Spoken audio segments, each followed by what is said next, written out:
Okay, this is video 5.6. We are proving triangle congruence by angle side angle, right? ASA, angle side angle, and angle angle side, AAS. We're going to start in GeoGebra again today. It says use dynamic geometry software to construct this triangle. This down here, which is what I went ahead and did. I have this constructed. Yeah, anyway. They draw this segment here to create this triangle, so that's exactly what I'm going to do. I'm going to go ahead and make this triangle. We're going to hide that label. So we have two triangles here.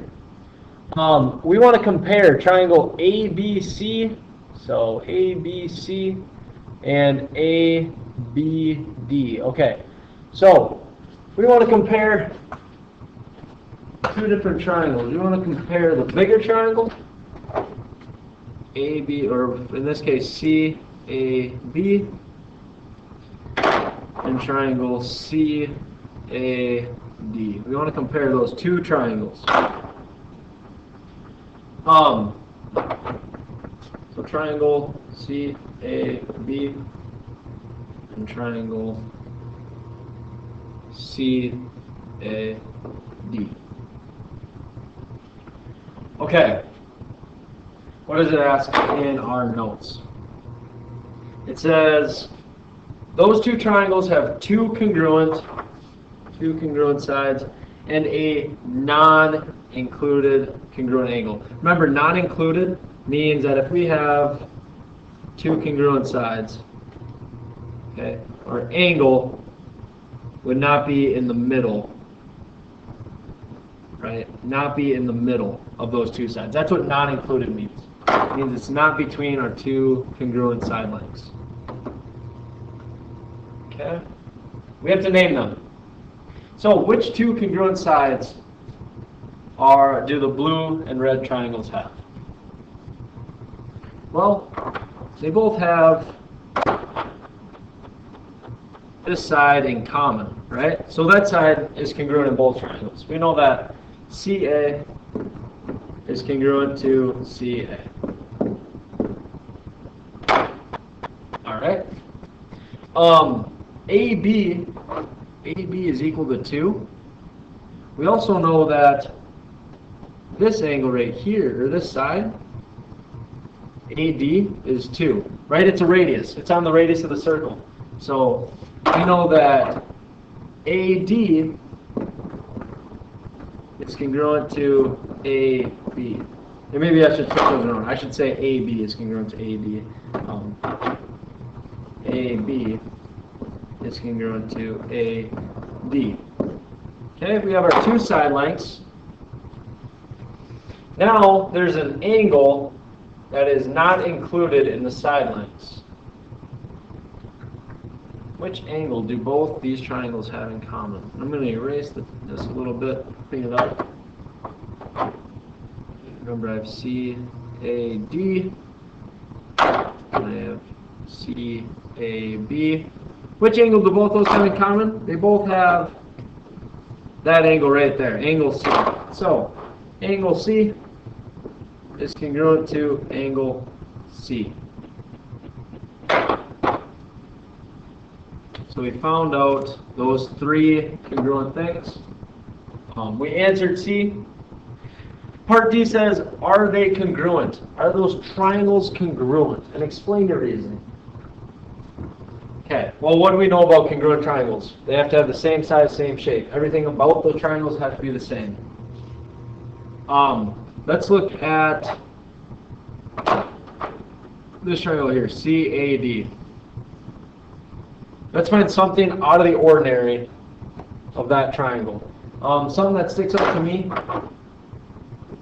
is this angle right here. Why? Because it looks like a big angle. Okay, let's actually find the measure of that angle. Let's find CDA. That's 123 degrees. 123 degrees. I'm going to maybe move that off to the side. Okay, 123 degrees for angle D. If we focus on C, A, B, are there any angle there that's even remotely above 90 degrees? Well, angle A is probably the closest we're going to get, right? And we know that angle A is 90 degrees. Why? Because it's on both origins, right? It's on the x-axis, or it's on the x-axis and the y-axis, not both origins. It's on the x-axis and y-axis, 90 degrees. That's the closest it comes to 123 degrees. So are these triangles congruent? And explain your reasoning. The answer is no. Why? Not all corresponding parts were congruent. Okay, so those two triangles were not congruent. Part E says, is side-to-side angle sufficient to determine whether those two triangles are congruent? The answer, we just proved it, no. No. Why? Look at our counterexample. We just came up with it. We just proved it. We just proved it by using a counterexample. All right? Moving down here. We have all of our congruence theorems on the left, and we're going to determine if they're valid or not. Side, side, side. Is that valid? That is. We just proved it in 5.5. Okay, or 5.4. One of those. We just proved it. Side, side angle. Is that valid? The answer is no. We just proved that. And that is not valid. What's another way to think of side, side angle? And the way it's not valid, spell it backwards. Okay, it's a naughty word. It is inappropriate for school. It is, so we should not be using that. Right? That's one way to think of if it's valid or not. Well, it's not appropriate for school. That is invalid. Okay. Sorry, I'm just looking at one thing in our book here. Side angle side. Okay, imagine if you were to create a triangle. Let's say you made two triangles, right? And you had these sides congruent, this angle congruent, and these two sides congruent. They're the same length. Okay. This third side, it has to be equal. It has to be equal. This is valid. That's good.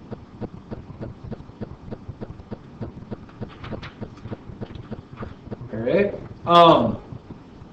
Angle, angle, side. Imagine you create an angle. Okay, you create an angle here.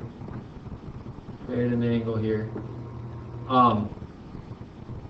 And you create an angle here. If those are two congruent angles, they have to meet, and we have one side that's congruent. So let's say this side, and they are congruent triangles. This is valid. If these constructions don't make sense, just know that angle, angle, side is congruent.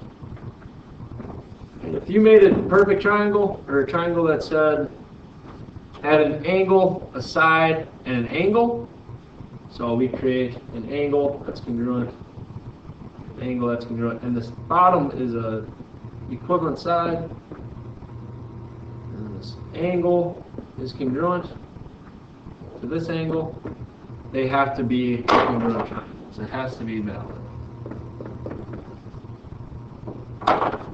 And then angle, angle, angle, right? We know that that's valid. We proved that already. So the only one that's not valid is side, side, angle. If you spell it backwards, it spells a naughty word. Inappropriate. We don't use it, so it is invalid. What information is sufficient to determine whether two triangles are congruent?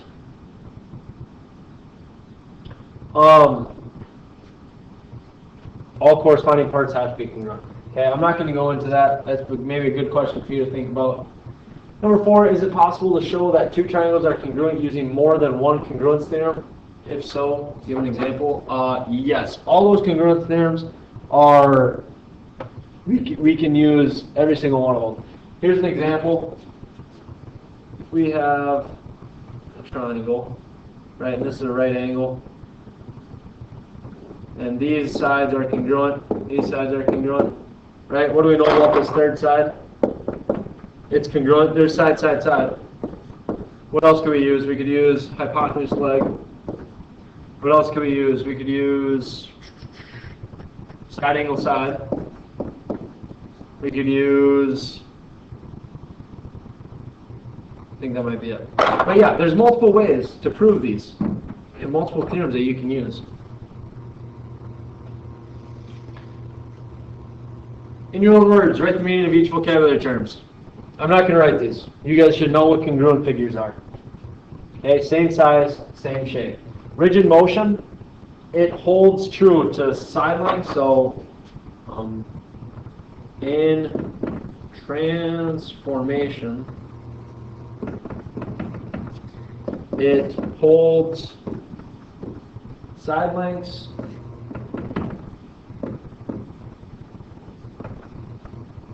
and angle measures.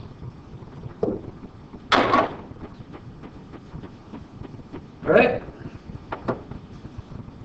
Our theorems. Here's our angle, side, angle. If two angles and the included side of one triangle are congruent to two angles and the included side of the second triangle, then the two triangles are congruent. They have to be congruent. All right. Angle side. If two angles and a non-included side. So here's that non-included side. Non-included means it's not in between our angles. It's not in between our angles. If they're congruent to two angles and a corresponding non-included side of the second triangle, then the two triangles are congruent. In exercise 1 through 4, decide whether there's enough information, okay, to prove that the triangles are congruent. If so, state the theorem. So we have an angle and an angle, two angles, or yeah, another angle, and then a side. Okay.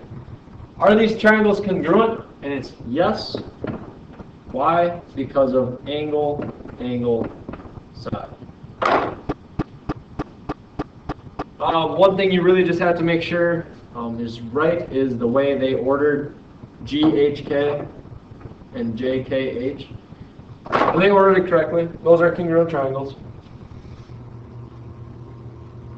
Number 2, is ABC congruent to DEC? All they said from A to B, and B to E. Right? That's going down to the angle with 2 tick marks.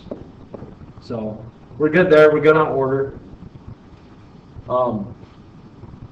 And we have down here, what do we have? We have 2 angles and an included side.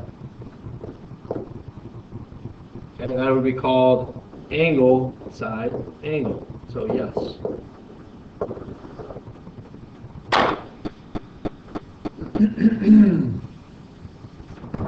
Moving on to number 3. Is JKL congruent to NLK? So let's point these out, because when we cross triangles it gets a little confusing. Is JKL congruent to NLK?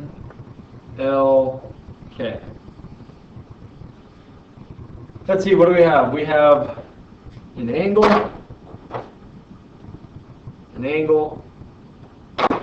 we have a side, and we either need another angle, actually yeah, that's what we need. We need another angle that's congruent. Okay, and do we have that? Do we have that congruent side? The answer, sorry, I'm just making sure I don't get this one incorrect, is no. We don't have that third angle or third side. The answer is no. Not enough information. This last one is RST congruent to UVW. Is RST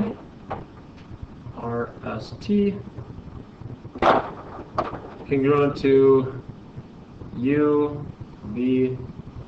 What do they have? They have two angles and a side that's not included. So this is yes by angle, side.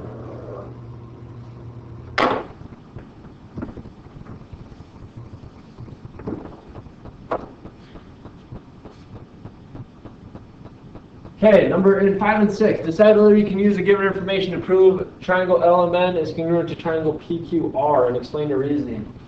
What you can do is you can draw these. You really can. Angle M. Okay, so triangle LMN. So let's just draw triangle LMN.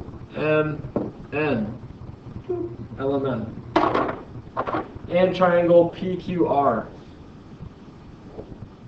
PQR.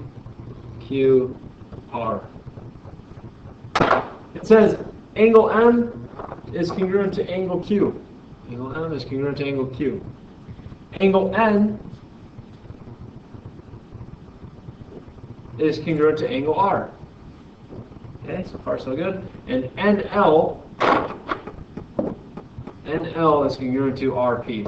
Are those two triangles congruent? Yes. By what?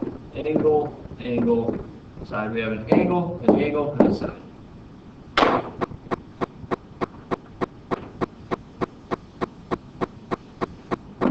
Number 6.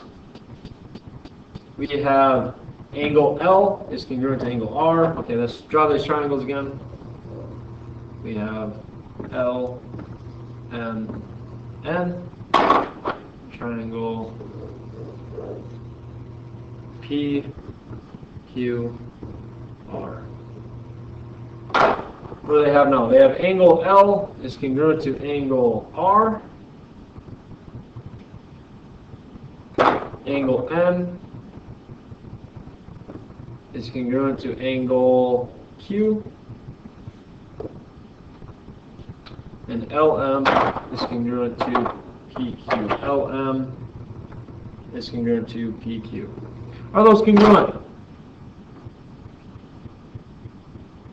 Are those congruent? The answer is no. Why?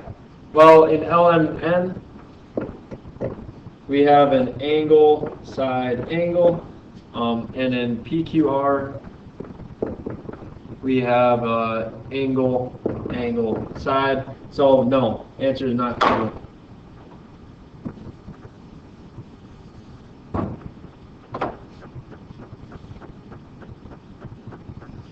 The last one I'm going to go through with you today is this last proof, number 7. Prove that the triangles are congruent using angle, side, angle. So that's nice. They give you this. It has to be angle, side, angle. We have to have an angle, a side included, and another angle. Okay, let's start with our givens. We have AC bisects DAB, angle DAB.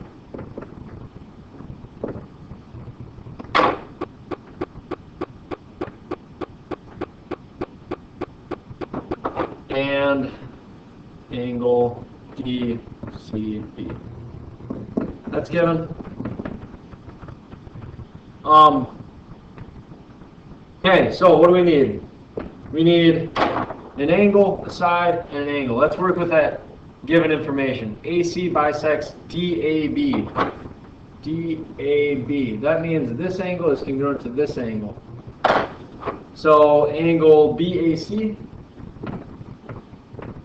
is congruent to angle DAC. Why? Definition of angle bisector. Okay. Number 3. It also bisected DCB. which means that this angle is congruent to this angle. So angle DCA is congruent to angle BCA. 3, that's again definition of angle bisector. Now, number 4. So we have two angles. We have an angle, an angle. Now we need this side. Okay, we need the side in between it, which CA, or AC, is congruent to segment AC, and that is the transitive property, or not transitive, sorry, reflexive property.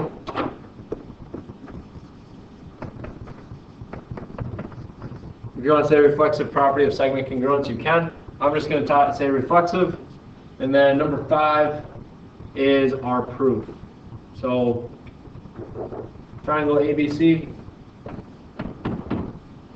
is congruent to triangle ADC. Why? Because of angle, side, angle. Done. Okay, that last proof is for you guys. You guys can work on that. It's a great practice for you.